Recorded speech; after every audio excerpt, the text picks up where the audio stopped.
Solamente.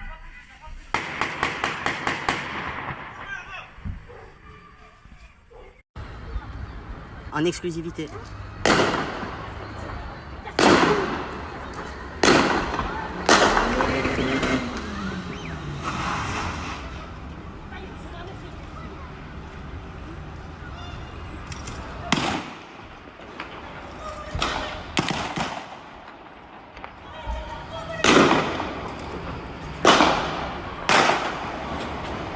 Oui, c'est la guerre.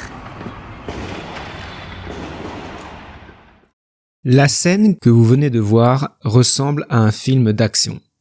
Mais elle s'est réellement passée et elle ne s'est pas passée dans un pays lointain. Cette scène a été enregistrée en plein cœur de l'une des plus grandes villes de France. Une ville vieille de plus de 2500 ans.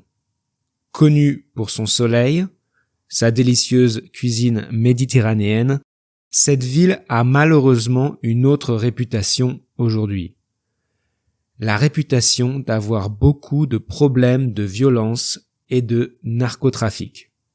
Dans cet épisode, nous allons plonger dans son histoire complexe et parfois sombre pour mieux comprendre comment et pourquoi cette ville magnifique connaît ce type de problème.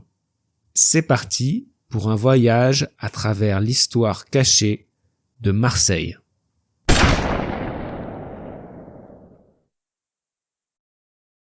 Marseille a été créée par les Grecs en 600 avant Jésus-Christ. C'est la plus ancienne ville de France. Elle est située en Méditerranée, dans le sud de la France, et a toujours été un lieu important pour les cultures et les commerces. Son grand port est le plus grand de France et a longtemps été le plus grand de Méditerranée. À la fin du XIXe siècle, Marseille a vu apparaître des organisations criminelles qui venaient principalement des communautés corses et italiennes. La Corse, c'est cette île française située ici, juste à côté de l'Italie. La Corse a une identité forte. Elle fait partie de la France depuis seulement 1768. Et elle a même une langue spécifique. Cette langue, c'est le corse, qui est une langue proche de l'italien, parlée par moins de la moitié de la population. À la fin du XIXe siècle, la France connaît de grandes difficultés socio-économiques. Les immigrés italiens, corses, cherchent à survivre et à prospérer dans un environnement difficile. Et certains trouvent dans les activités illégales une opportunité pour réussir. Ils ont apporté avec eux leur propre réseau et connaissances concernant la criminalité organisée, la mafia. En français, la mafia est aussi appelée le milieu ou la pègre. À Marseille, la mafia a commencé à investir dans diverses activités illégales, comme le jeu clandestin, le trafic d'alcool et de tabac, et même le prêt d'argent. Ces activités se sont développées grâce aux opportunités offertes par le port de Marseille, car le port de Marseille est un important carrefour maritime en Méditerranée. Avec le temps, ces groupes ont commencé à s'organiser de façon plus structurée, créant les bases de la pègre marseillaise. Ces activités criminelles n'étaient pas seulement une réponse aux difficultés économiques, mais aussi un moyen d'affirmer une identité et de se protéger dans un environnement souvent hostile aux immigrants. En effet, à l'époque, il y avait du racisme contre les Italiens et les Corses en France, avec parfois même des attaques comme par exemple le massacre d'Aigues-Mortes où des ouvriers italiens ont été attaqués et tués par des ouvriers français. Dans les années 30, Marseille est devenue un centre important du crime organisé. Des gangsters célèbres comme François Spirito et Paul Carbone, originaires de Corse, ont joué un rôle majeur. Ils ont continué leurs activités illégales habituelles, comme la vente de marchandises interdites et l'organisation de jeux clandestins, mais ils ont également commencé des activités plus dangereuses et plus lucratives, comme le trafic de drogue. Donc des activités lucratives, ce sont des activités qui rapportent plus d'argent. Dans les années 30, les premiers laboratoires illégaux de production d'héroïne ont été découverts près de Marseille.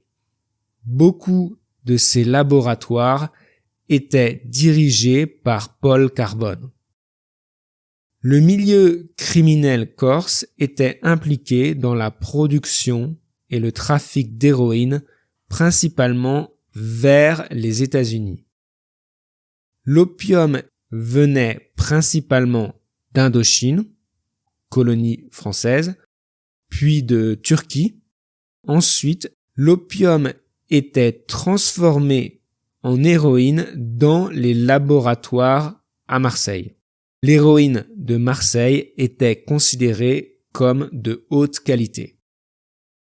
La mafia française envoyait ensuite de grandes quantités d'héroïne de Marseille à New York.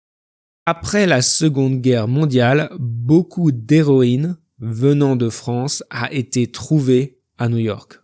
Après la mort de Paul Carbone, le Corse Antoine Guérini et ses frères organisent systématiquement le trafic d'héroïne vers les États-Unis. En 1960, le Federal Bureau of Narcotics estimait qu'entre 1200 et 2300 kg d'héroïne arrivaient tous les ans aux États-Unis en provenance de France, ce qui représentait 90% de l'héroïne consommée aux États-Unis. 10 ans plus tard, face au trafic et aux conséquences terribles de la drogue sur le sol américain, le président américain Richard Nixon déclare la guerre à la drogue. Un accord est signé en février 1971 entre les autorités françaises et américaines. Et des agents américains sont stationnés à Paris. Les moyens de la police française sont améliorés et la répression contre les trafiquants de drogue devient plus forte. De plus en plus de laboratoires clandestins sont trouvés et détruits. En 1972, la Turquie accepte, sous la pression américaine, d'arrêter la culture de l'opium. Les laboratoires de Marseille disparaissent. Après la disparition de ce réseau, il y a eu beaucoup de combats violents entre différents groupes à Marseille qui cherchaient à prendre le contrôle des activités illégales. Il y a eu beaucoup de meurtres et d'assassinats. Un des hommes les plus connus de cette période était un homme appelé Francis le Belge. Personnalité importante du milieu marseillais, il a participé à diverses activités criminelles, comme le trafic de drogue, les jeux illégaux et l'extorsion. Mais sa carrière criminelle finit violemment lorsqu'il est assassiné en 2000. Parmi les autres personnalités criminelles de cette époque, on peut citer Raymond Miller, appelé le Chinois, Tani Zampa, ou encore Jackie Imbert. Vers les années 2000, le crime organisé à Marseille a connu une grande transformation. Les personnalités traditionnelles de la mafia ont progressivement changé et une nouvelle génération de chefs criminels est apparue, dont beaucoup sont issus de l'immigration d'Afrique du Nord. En français, on appelle la région au nord de l'Afrique le Maghreb. En France, depuis l'après-guerre, il y a une forte partie de l'immigration qui vient du Maghreb. Cette nouvelle génération de leaders criminels a introduit des changements importants dans les méthodes et les structures des organisations criminelles. Ces nouveaux chefs ne suivent pas les codes et les règles comme avant. Ils ont tendance à être plus fragmentés et divisés. Comme ils sont très divisés, ils sont plus difficiles à infiltrer par la police. De plus, ces groupes se concentrent davantage sur des activités criminelles liées au trafic de drogue, en particulier le cannabis, qui est devenu une source majeure de revenus pour eux. D'ailleurs, le Maroc est le premier pays producteur de cannabis du monde. Cette nouvelle structure a entraîné une augmentation des affrontements violents entre différents groupes criminels. Le combat pour le contrôle des territoires et des zones de vente de drogue dans les quartiers de Marseille a eu pour conséquence une augmentation des conflits. Ces clashs se caractérisent souvent par des attaques avec des armes de guerre, ce qui contribue à une atmosphère d'insécurité dans certaines zones de la ville. Si vous regardez la liste des attaques liées au trafic de drogue à Marseille, la liste est très très longue. Et maintenant, cette ville a la réputation d'être dangereuse en France. L'année 2023 est d'ailleurs l'année avec le plus grand nombre d'homicides liés au trafic de drogue enregistrés à Marseille. Voilà pour l'histoire un peu sombre de Marseille, mais n'oubliez pas que c'est aussi une ville très riche culturellement et qui a aussi la réputation d'avoir une population avec un caractère sympathique et joyeux. On y trouve aussi des spécialités très connues comme la bouillabaisse, par exemple. Récemment, il y a eu plusieurs films sur Marseille, comme par exemple La French avec le célèbre Jean Dujardin, ou encore Bac Nord, qui est une bonne illustration de ce dont nous avons parlé dans ce podcast.